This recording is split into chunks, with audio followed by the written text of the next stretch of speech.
Welcome, everyone.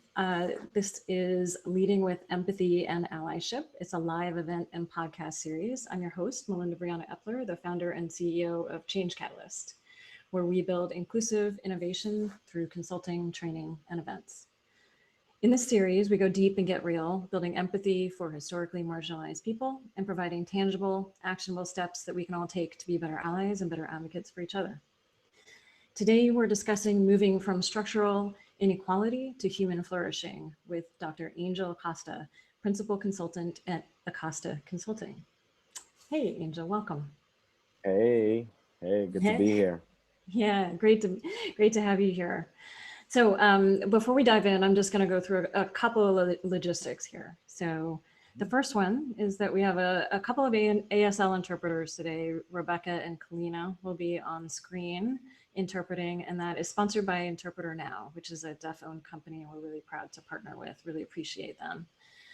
This is also being live captioned by Maggie at White Coat Captioning, and if you want to turn on the captions, go down to the bottom of your screen, hit closed caption, and you should be able to turn them on there. You can also change the size of the text there as well.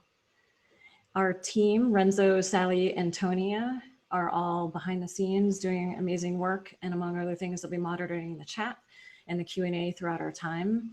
We do have a code of conduct that we put up earlier. Just be kind and be inclusive, and share your aha moments and your learning and anything that's coming up for you in the chat.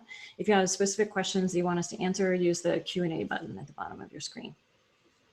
Awesome, and we'll toward the end of the discussion, we'll have some time for Q&A.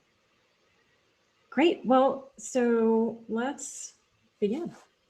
Yeah. So Angel, yeah, first, I just want to say I appreciate you. I appreciate the energy you bring into the world and the incredible spaces right now that you're building to and creating for exploration and healing. It's so needed right now. Thank you. Yeah. So first, how are you? I'm doing good. You know, I'm a little exhausted a little bit. I'm teaching at a research institute this week at Columbia University at Teachers College, and I gave a morning keynote this morning, and so I'm a little tired, but I'm in a good mood. I'm blessed. So yeah, I feel fortunate. Cool. Could you start by saying a bit about what you do and what led you to do this work? Yeah, my work really tries to explore broadly healing-centered education, but it wrestles with thinking about equity, social justice, inclusion, and how that connects to mindfulness, contemplative practice, and exploring intergenerational trauma and healing. So I just finished my doctorate degree from Teachers College, Columbia University. And I've been consulting for about a decade now in the field of education.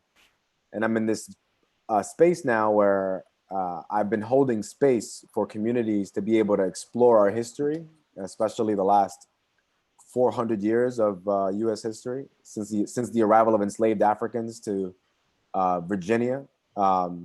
And just really trying to be a guide and a support to folks who want to do self-work and want to bring about a society that's just a little bit more equitable as a small aim. Awesome. And I'm not sure if I introduced you as Dr. Angel Acosta. I didn't, okay, cool, because that's really important. Okay, it's new and it's awesome. All right, cool. So, well, let's dive into it. What is human flourishing? You know, that's something that you're working on. Yeah. What does it look like? What does it feel like? What is it? What is that? And then we'll kind of take a step back and look at the path to get there. Yes. It's a really exciting time to talk about human flourishing, because we see the opposite in many cases right now with the wrestling with a pandemic and with structural racism and how it shows up again today. I want to begin by just acknowledging that human flourishing research and just as a concept in this country has long roots. In particular, one of the big movements you want to really think about is positive psychology. So positive psychology in the 90s, a little bit before that, emerges as a really powerful field to rethinking the field of psychology. For so long, since the powerful influence of Freud and many others, psychology was really focused on pathology. What's wrong with people? And then in comes Dr. Martin Seligman and many others and begin to ask the question, no, what are the conditions that need to be put in place for people to be good? What's right with people? And how does that, so positive psychology becomes really a powerful force in that larger kind of movement, trying to think about human flourishing. And you had people in the human potential movement in the 90s and the asset-based movement, which was looking kind of, philosophers like Martha Nussbaum too were really huge at trying to shift the academy towards thinking about care, thinking about a nourishment, nurturance, all these different kind of more quote unquote feminine qualities, but really what they were more a balance and a check at a point in history where there was an overemphasis on particular types of thinking in terms of human development. So human flourishing comes out of that tradition of positive psychology, and also the popularization of mindfulness, right? We all know that mindfulness is really popular right now. And then also social emotional learning, right? So scholars like Daniel Goleman, who wrote the book Social Intelligence and Emotional Intelligence, really were trying to say, look, IQ is important, but we also need EQ. We also need people to be able to navigate their own emotions and their own internal landscapes, and also be able to empathize, right? And have what you call empathy, right? And allyship. Well, you don't have allyship nor empathy if you don't know how to articulate your emotions and register others in a really more sophisticated way. So human flourishing comes into the kind of the public lexicon over the last like 40 years, I would say. And even schools like Stanford University have a whole research institute on human flourishing. And it's in terms of higher education, what they've noticed is that we've done all this work around getting kids through high school to college, but then they don't have a sense of meaning beyond their vocation.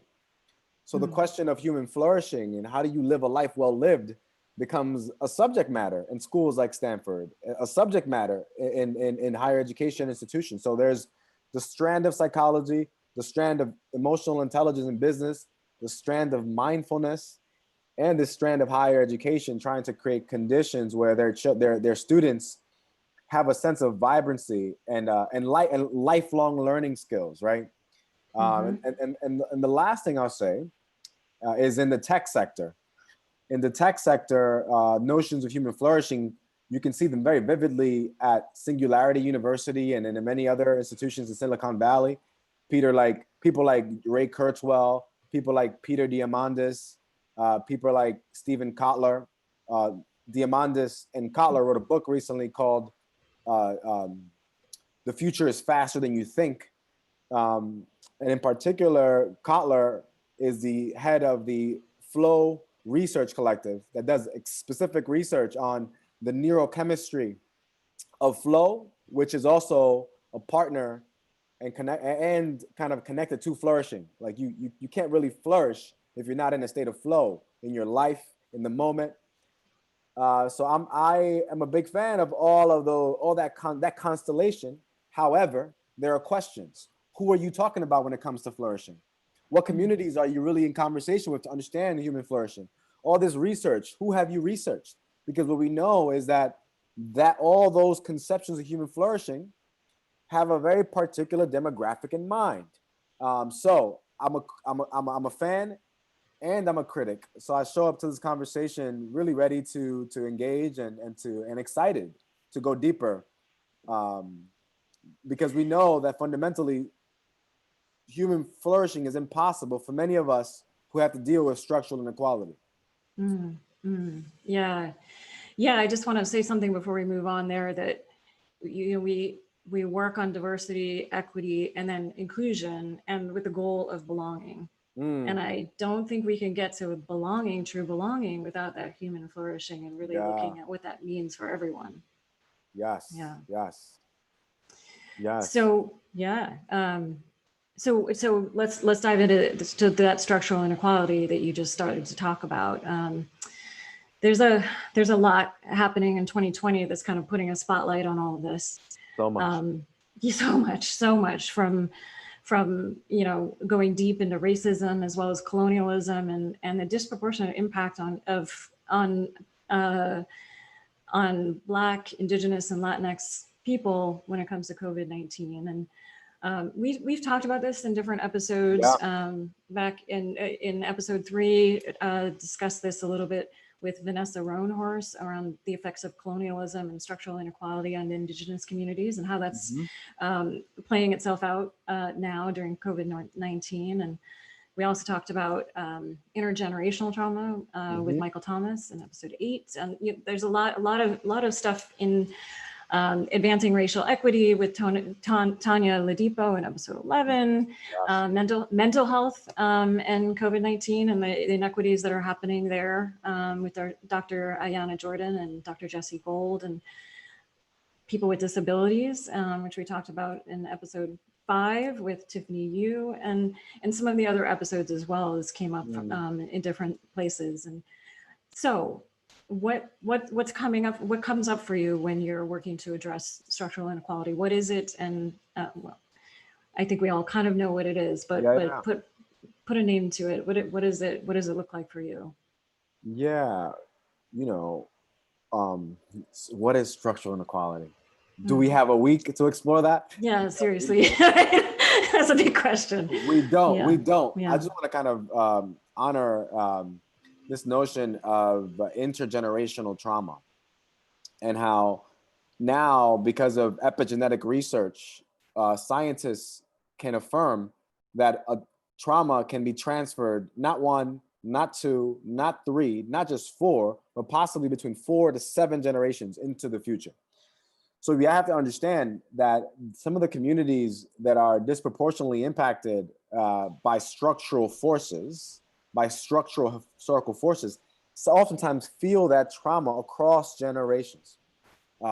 So in the public health field, for example, there's this concept called weathering.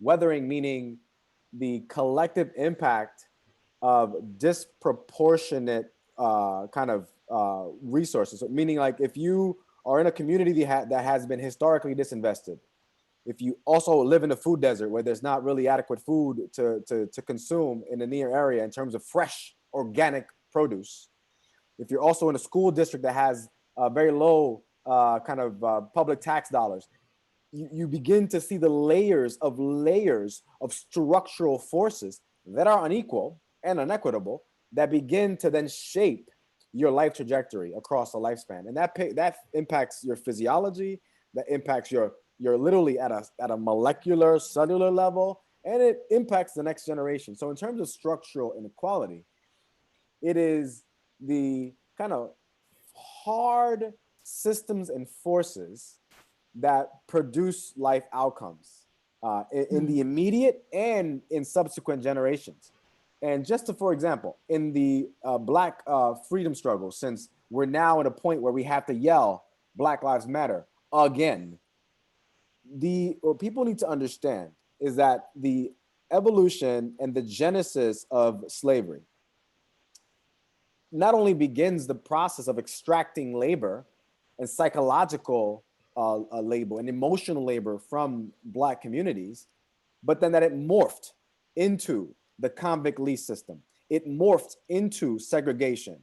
It morphed into redlining, where Black neighborhoods were redlined and the property values were decreased. It morphed into a GI Bill that disproportionately did not allow certain communities, especially Black male soldiers, to get access to that bill to buy the very precious homes that literally positioned the white middle class in the 1940s.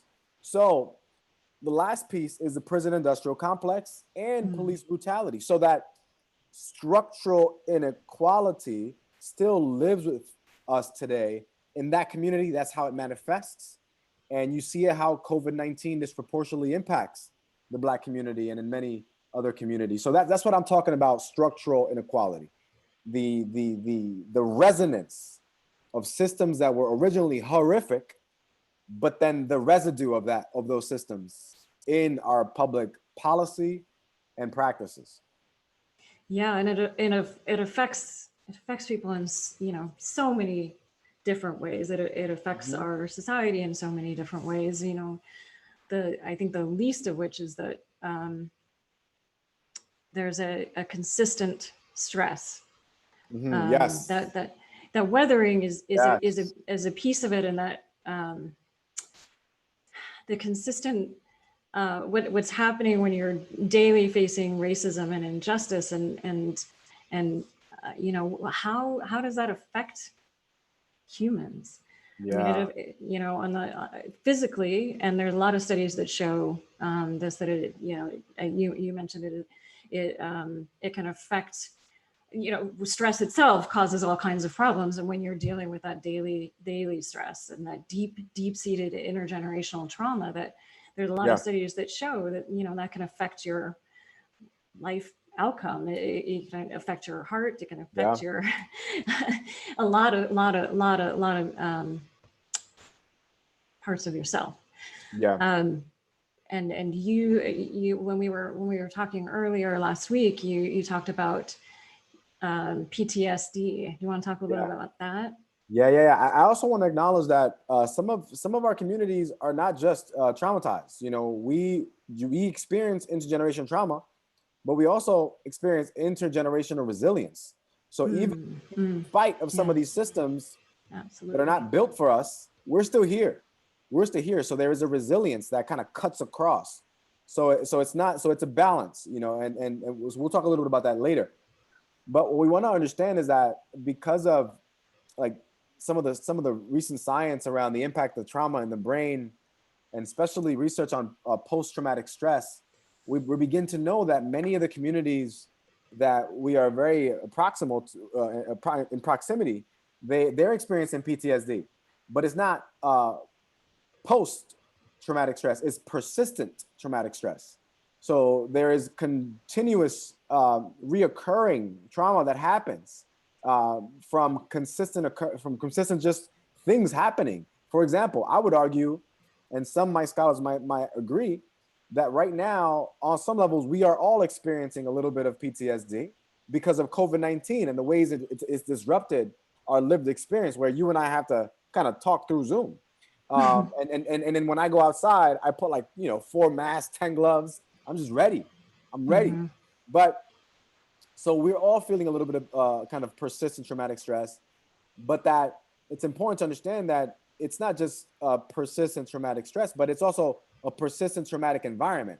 So it's not just these communities or these individuals that are experiencing these manifestations of stress. So for example, it's no surprise that if you look at the health disparities when it comes to Black men, they disproportionately experience hypertension. Of course, you would feel hypertension in a society that criminalizes the way you even engage in walking down the street, trying to go for a jog, selling cigarette, so that it's very telling in terms of how trauma and stress impact the body. But that's where conversations around human flourishing are helpful, is because we know that there is a neurobiology and a neurochemistry to flourishing and to states of flow.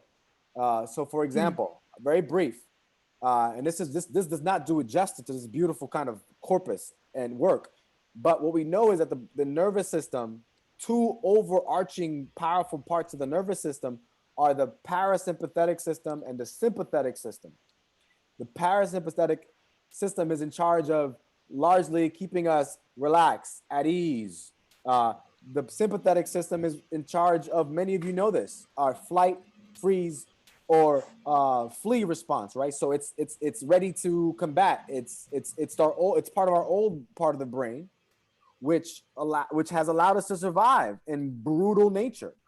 However, when we experience so much stress, our sympathetic system is overactive. So we'll experience more edginess, more irritability, more stress, and more kind of hypertension. So human flourishing is about tapping into that neurochemistry and neurobiology, right?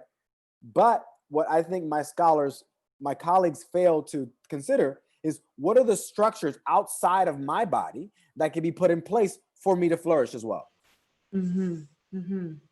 Yeah. So let's talk about that. So how do we get from this deep, long-lasting, persistent structural inequity and the result of that to support human flourishing? How do we get to that intergenerational resilience and that healing?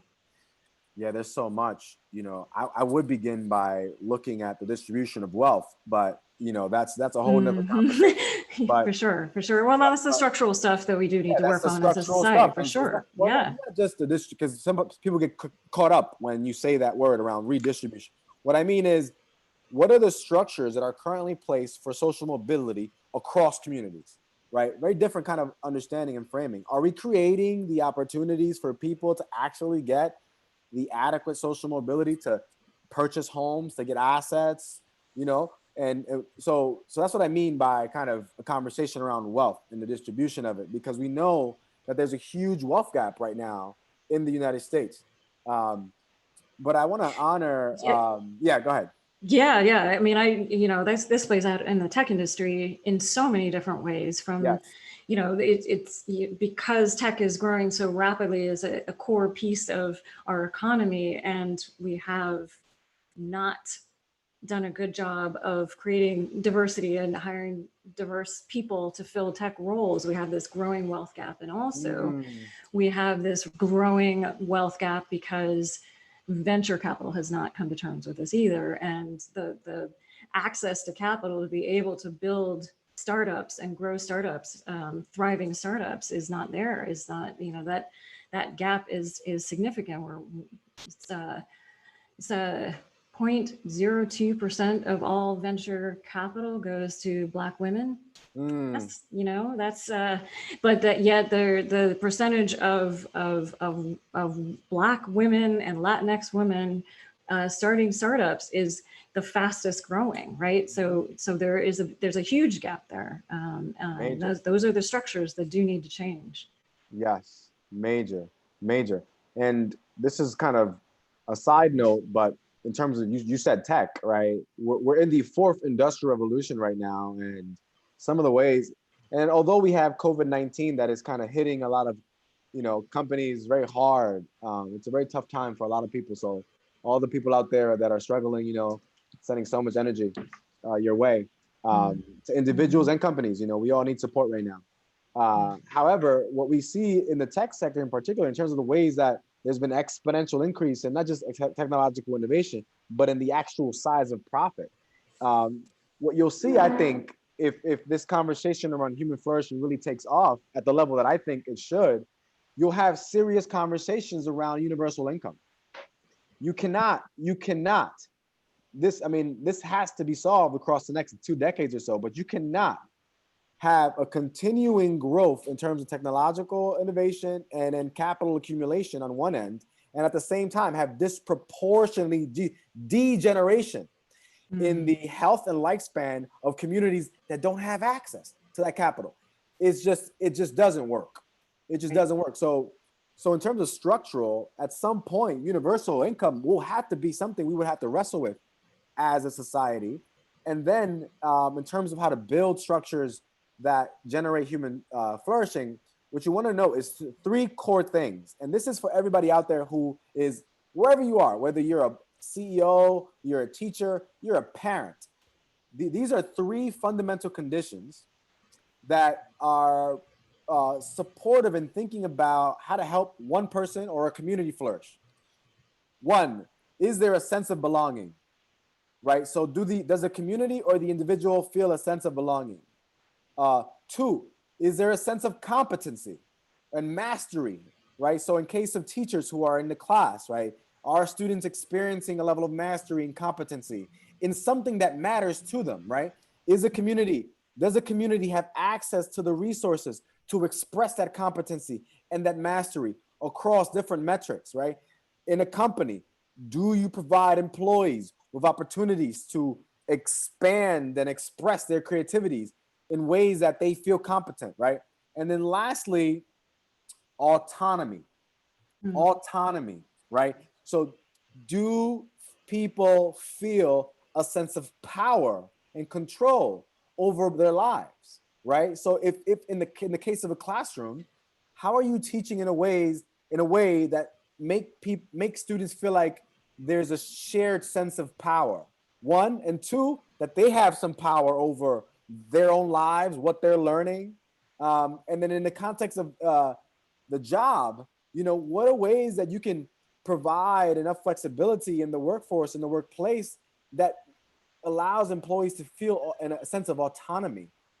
Oftentimes when we're at work, we feel this incredible pressure and sometimes even oppressive sentiment around our ability to be creative, right? It's stifled. So all that being said, those are three kind of elements that you want to think about when you are trying to just create conditions for yourself and for others to flourish.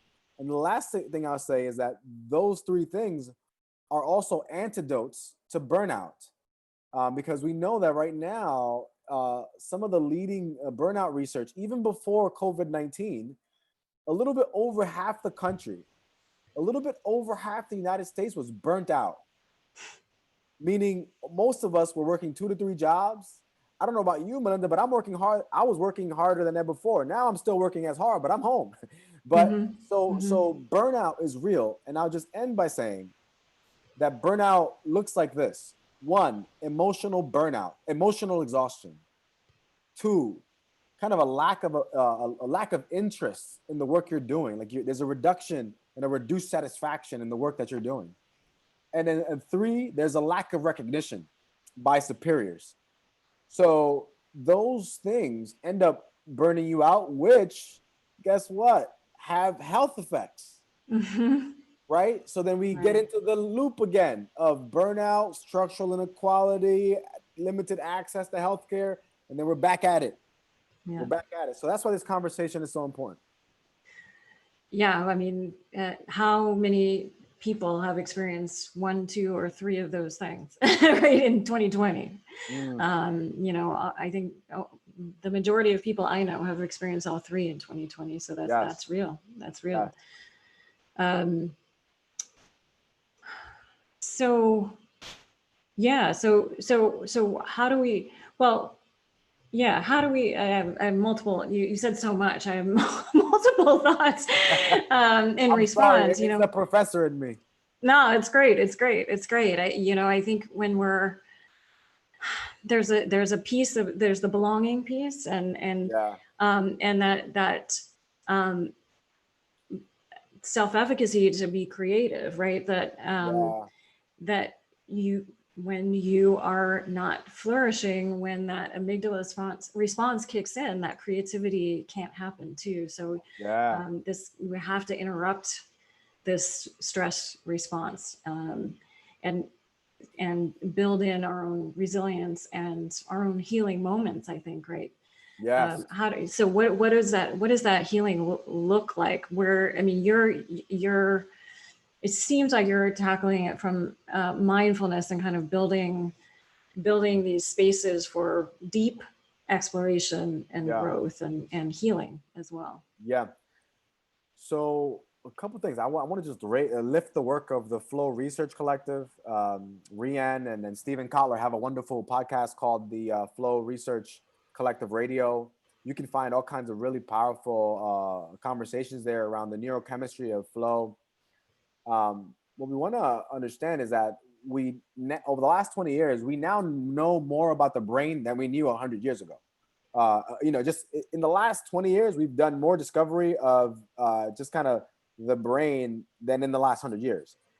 So we know a lot about the neurochemistry, the neurosynaptic connections that are made, the neurons that fire together, creating our habits, creating a lot of our external behavior.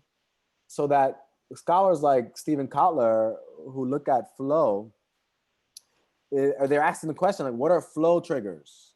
Like what are the elements that need to be put in place for you to just be in a state of flow, complete engrossment and focus in the present moment. You know, when you're in a state of flow, you literally, and research documents, you literally time ascend, your sense of time expands. You know, those classic moments where you're like, oh, an hour just passed, you know, so Mm. so people like Stephen, Rian, and others are asking, what are the flow triggers?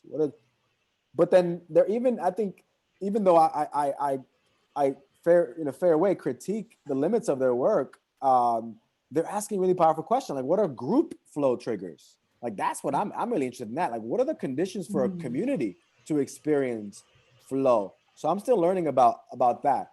But what we want to understand is that what Stephen and those scholars are, what they're harnessing is all the research we've done to understand what's happening inside of this incredible machine here and in our very sophisticated body when we experience not just trauma, but also peak performance. So, for example, there's a whole, in human flourishing research, there's a whole line of research called peak performance. And it's focused on studying high performing athletes originally, and then now studying high performing CEOs and high performing people, but asking the question, what are the conditions that need to be put in place for people to engage in peak performance? And part of the calculus is that in order for peak performance to happen, you need to activate flow. How do you activate flow? Well, you need to maximize your brain's hardware with its software, in a sense. So it's very specifically in terms of your question around healing. From my study, what all trauma specialists and scholars say is that when trauma happens, whatever traumatic event happens, what happens partly is that the brain's kind of functioning gets a little impaired depending on the severity, right? So that initially, the back part of the brain, which is called your cerebellum and your amygdala, that part of the brain scholars call the reptilian brain, and it's really in charge of our fight, freeze, or flee, right? So our emotional responses, as opposed to this part of our brain, which is our prefrontal cortex, in charge of our kind of rational thinking and kind of cognition and impulse control and prioritization and goal setting. Well, when trauma happens, what happens is that the communication, or at least the coordination between those parts of the brain, get limited, so that you would become more hyperactive, hyper aroused, right? And not be able to kind of regulate your responses. And it almost feels like the trauma is happening again when you get triggered. Mm-hmm. So what Dr. Daniel Siegel says is that trauma is emotions that are not integrated. So that brain integration, meaning integrating the prefrontal cortex and parts of the older brain, that's one step towards healing. Now, what steps need to be taken? Mindfulness has been able to kind of demonstrate that breathing very deeply, very consistently, in concentrated and long-term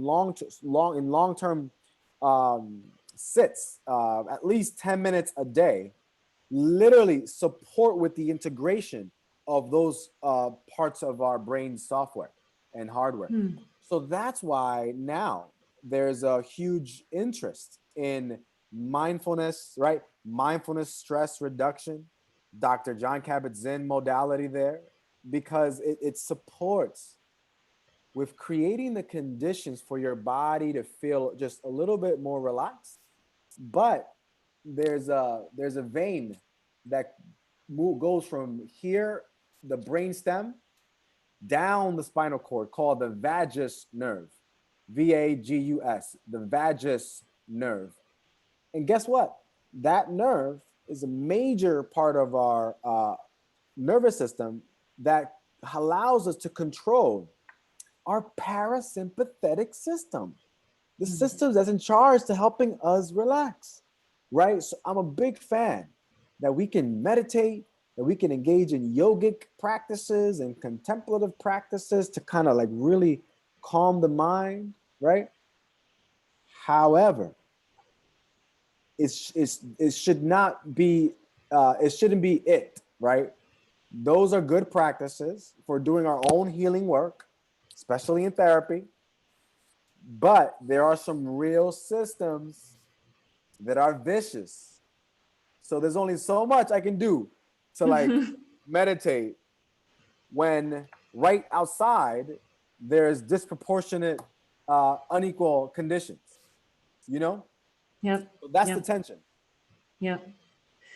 So, well, how can we stand up and support each other? How can we, as you know, what is the role of allyship in this? How can we support each other in, you know, I think a big piece of allyship, based on what I'm hearing from you, is to work through those structural changes that need to happen, right? Is Yep. to use Yep. your power and your privilege to correct those structural inequities. Yeah. What are your thoughts about allyship and all this? Yeah, and those, you know, it'll look different for everybody. You know, not just across race or class, but even gender. Like some of the ways I think about some of the ways that toxic masculinity still lives in me, right? Continuously trying to interrogate how I may show up in a toxic way in my relationships to women and to trans folk, right? Where are my growing edges?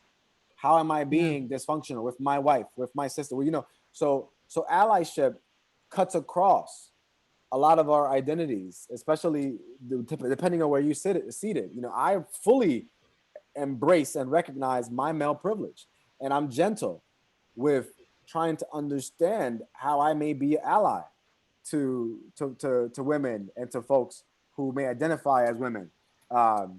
So first things first is recognizing your privilege, obviously. Secondly, I would recommend people do healing work, whatever that looks like. Do deep internal work so that you can show up whole. So you can show up whole to all of your relationships. Because the moment we can all show up fully as ourselves in relationships, it becomes easier to be an ally. You know what? It actually becomes easier to sacrifice, because that's the thing right now with allyship. You know, you have the conversation around performative allyship. You know, are you performing this because this is hot right now, or are you really about it? Right? Well, some people, the most genuine people, and I include myself here sometimes too, depending on the issue. There are certain issues where I want to be an ally, but I'm scared.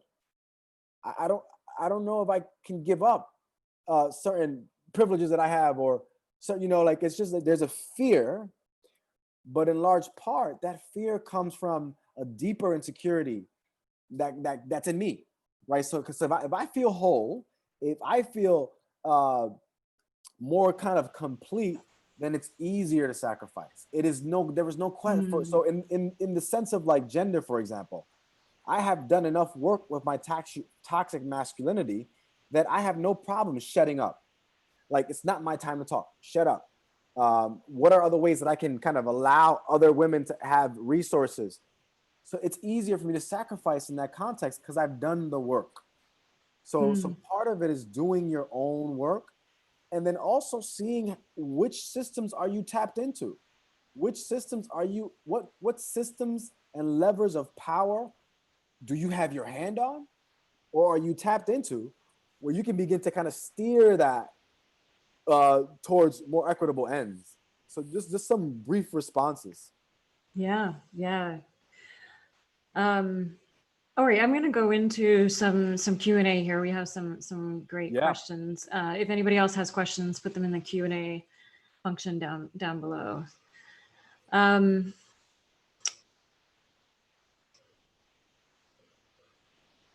just going to read them. Let's start with Pamela.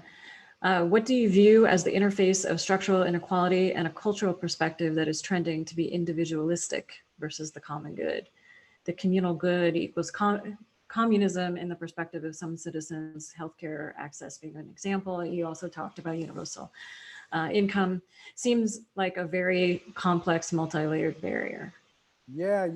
I think that, and that's another comment that came out earlier in the chat, is this notion of individualism. And, we will pull ourselves by our bootstraps. We don't need government support. The government needs to actually be stripped down. That's classic Reaganomics. That's classic neoliberal theory. And I get it, it's part of our American culture and character. But it doesn't help when we're going through a crisis, like the crises we're going through right now.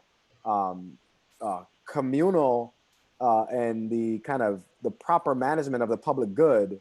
It's not communism. It's just common sense. When you have disproportionate amount of people unemployed, and you have particular folks who have experienced structural inequality and racial inequality across several centuries, it just makes sense that a robust economy and democracy as ours could be a little more generous. And again, I think you even see kind of patriarchy there, is like, the welfare state, the nurturing state. Right. Why is it a problem that the state actually nurtures and takes care of its citizens? You look at Europe and Finland and many of the Nordic countries, they're doing way better. Even in terms of gender disparities, they're doing way better in terms of how they're taking care of citizens with access to universal healthcare. So I would just say that, I said it earlier in a keynote, that the structural issues we're facing in terms of race, I would argue, is our tryout. Because there's a larger challenge, which is the climate, which is the earth, right? So the stuff that's happening with the racial inequality, that's a warm up to get it right for how we're going to be stewards of a planet that has a finite carrying capacity. Well, some of my leading colleagues in the field of the climate crisis, they did studies on what are some of the things that are most powerful to do to disrupt climate change. I was astonished, not surprised, but still at the moment, that supporting women and reducing gender disparity actually has a disproportionate impact on how we deal with climate change. So there's so much out there that's revealing that we need to close these gaps in order to really make the changes. Yeah, I'm glad you brought up. That's a great point. William Tamayo asks, would you consider Americans' ignorance and or denial of the impact of slavery and segregation and racial violence and structural racism as a part of structural racism? Recognizing the effective elimination of that history in school textbooks over the decades has contributed to the ignorance, of course. Yeah, and thank you so much, William, because Dr. James Lowen wrote a book called Lies My Teacher Told Me. And he systematically looks at how a lot of our public school textbooks come from a very particular place in Texas. No shade on Texas, love Texas. But these particular publishers literally were writing history and glossing over some of the most important parts of our history and painting our history in a rosy way, which distorts our public awareness. So yes, I think we as Americans, we have a very conflicted and complicated legacy. We're ignorant and we're sophisticated in many regards. So no shade. I'm proud. But in terms of the ignorance that is embedded in the American character, it is glaring, and we suffer from amnesia. We don't even remember our own history, especially the difficult parts. I think in large part because we haven't learned how to reckon with a lot of it, and it reinforces the systems every generation. So what we see now is this generation contending with the fault lines that are rubbing up against each other. So that's why it's a powerful moment to see. So yes, I think we're ignorant in many regards, and that ignorance is actually going to impact our wallets. Joe Burkholder asks, Resma Menachem talks a lot about healing trauma, but most of it focuses on that individual healing. Do you have any insight to offer on how to create healing at a larger scale? Well, that's where my work is kind of going now. I'm asking the question is what is collective healing? And so I'm still kind of a budding, curious scholar there. So I would say, look at my colleague Thomas Hubel's work. Thomas Hubel, Hubl. He's a German brother based in Israel, but he is part of a whole new lineage and line of thinkers who are thinking about group processes that allow for healing and collective healing and processing collective trauma. So I would recommend checking Thomas Hubel's work. And then there's another project called the Pocket Project. The Pocket Project, attending to intergenerational healing in the collective. So yes, those are my recommendations. Just look at those. I'm still a budding student there, so I don't feel like I have any expertise per se. But I would say that I've been trying to hold a little space for exploring this kind of work in community. And it helps. It helps to just be in an intentional community that is dedicated to doing deep collective trauma work. Yeah, I'm seeing another request for kind of resources from Frankie Esparza in the chat. Love all the examples you brought up about what's happening behind the scenes in the brain and the bodies of us experiencing structural inequality. Have you come across any research on what is happening behind the scenes in those bodies and brains of especially non-minorities being motivated to make changes versus those who are not? Yeah, it's a fascinating question. So looking at the research around the kind of neurochemistry in terms of the bodies that are out kind of generating change, is that the question? Could you repeat it for me? I'm just sorry. I really want to. Yes, he's saying yes. He's saying yes. Yes, that's the question. Yeah, you're on. Okay, so wherever you are on the spectrum of your racial identity, whether you identify as Black, multiracial, white, whatever, and if you're activated now by what's happening, there's literally kind of a neurological response you're having now. Literally, the ways in which your body is responding, especially if you're active, you feel most alive. So in terms of research, this colleague, Dr. Imodino from USC, she looked at brain scans and looked at brain scans of people who were in moments of deep learning, in moments of like just profound learning. And she noticed that the parts of the brain that were kind of lit up were part of she called it the substrata or the substrate.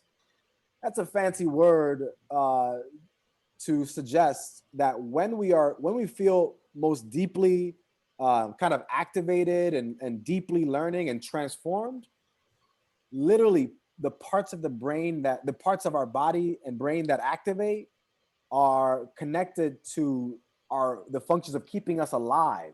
So that part of the brain is in charge of like our breathing, our all of our. So think about that. When we are in deepest moments of listening, of learning, of activation, the parts of the body that keep you alive are most activated. So it's interesting to think about that and to lean into that kind of neurochemistry, if you like. Yeah. I have another question.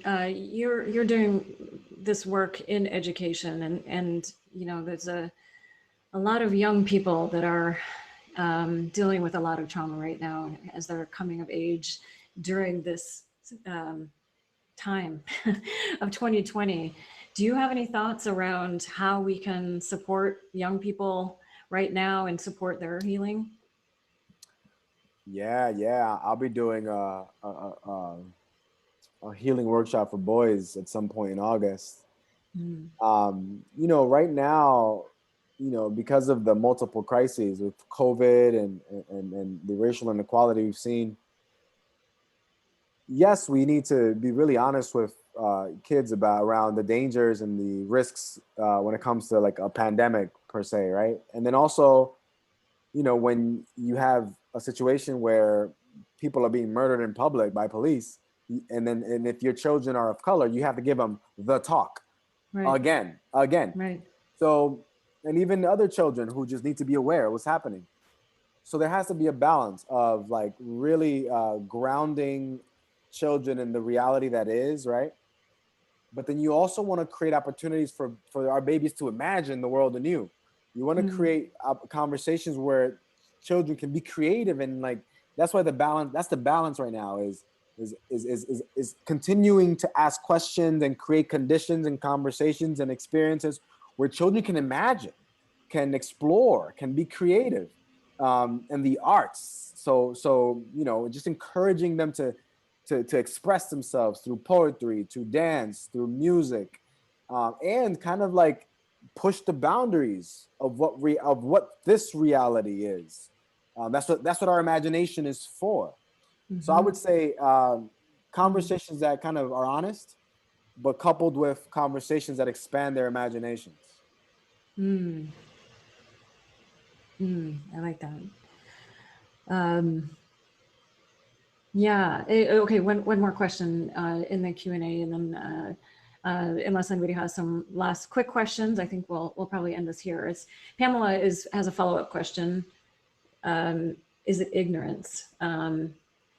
So her initial question was around that interface of structural inequality with individualism, right? And so is it ignorance? Is it that implies that the knowledge can be accepted when you look at the entanglement of coronavirus conspiracy thought and a distrust of what is fairly obvious evidence that the virus is real? Can that be attributed to ignorance? You know, that's a very good question. It, on the one hand, it is ignorance. On the other hand, it could be what some psychologists called selective neglect. So literally putting blinders on to kind of disapprove or not affirm the evidence. And also it's revealing, it reveals the fragmented world we're in. And the technology that allows us to be even more fragmented. So if this is all I see, if all I see is myself, my point of view, repeated to me every day, affirmed by my community, and I don't see anything outside of it. And part of that community is questioning science, questioning, you know, just replete with conspiracy theories. Then that is ignorance. That is selective neglect, and I would say dangerous. So thank you, Pamela, because it's not just ignorance, it's deeper. And I want to kind of honor what Brother Hooper said. I think he's suggesting that they're you know, thinking about some of this work and how on some levels, you know, we all have a shared common experience, right? We all are gonna die. We all may end up in ICU because we may get COVID or anything else. That is right, Brother Hooper, fundamentally. Right, so we need to tend to the universality of death, the universality of contracting a virus like COVID-19. However, brother, there are real structural issues that distribute access in ways that don't make us a world like ours where we can have common experiences. So as much as we want to talk about common experiences, i.e. death, i.e. just having health and ailment issues, we have to contend with how we have very different bodies and we're read in different ways. So that's something I would suggest Brother Hooper sit with, but I appreciate his comment. Yeah, I also think that sometimes it's about that same kind of discomfort and that same kind of trauma that you haven't dealt with inside that's coming to bear when you're denying this kind of stuff too. Just kind of, I think there's some of that in there too, that denial. Okay, that is all the time that we have. I want to just ask you quickly, you have some events and some places where people can come together. You want to talk a little bit about where people can learn more about your work Yeah, just Um, just check out Dr. Angel Acosta on Google. You'll find me. And by the end of the week, I have my webmaster putting up drangelacosta.com. So by Thursday, that'll be up with all of my offerings. So drangelacosta.com. It should be up in a couple of days. So feel free to reach out. This is a long road ahead, and make sure you all take care of yourselves. Make sure you really uh, be gentle with yourself, because it's a very hard time to hold so many different things. yeah, yeah. Thank you. Thank you, Melinda. Very Yeah, important conversation. yeah, agreed, Yeah, wholeheartedly. yeah, Um, yeah, thank you everybody for joining us, and appreciate all your deep comments and resources in the chat. Really appreciate that. And we're going to take a look and put some of those resources into the on our website as well to accompany this, and as well as many of the resources we talked about today. And just in closing, I want to say allyship is a journey. All of this is a journey. Knowledge is a journey, and it requires a lot of self-exploration and investigation and healing, and then that disruption and really creating change, that activation. So lean into your discomfort and do that your personal work, and that's where the learning and growth happen. That's where change happens. So I want to encourage you to spend a moment today reflecting on this conversation and tie it back into your life. Pick one action that you will do differently as a result of hearing this and being present here. Thanks for everybody for joining us today. Join us each week for Leading with Empathy and Allyship. You can sign up to attend live with audience Q&A or catch the podcast or video. So go to changecatalyst.co/allyship series. You can also sign up for our newsletter there. And don't forget to subscribe to the podcast and the YouTube channel. We'll see you next time. take care. All right. Thank you.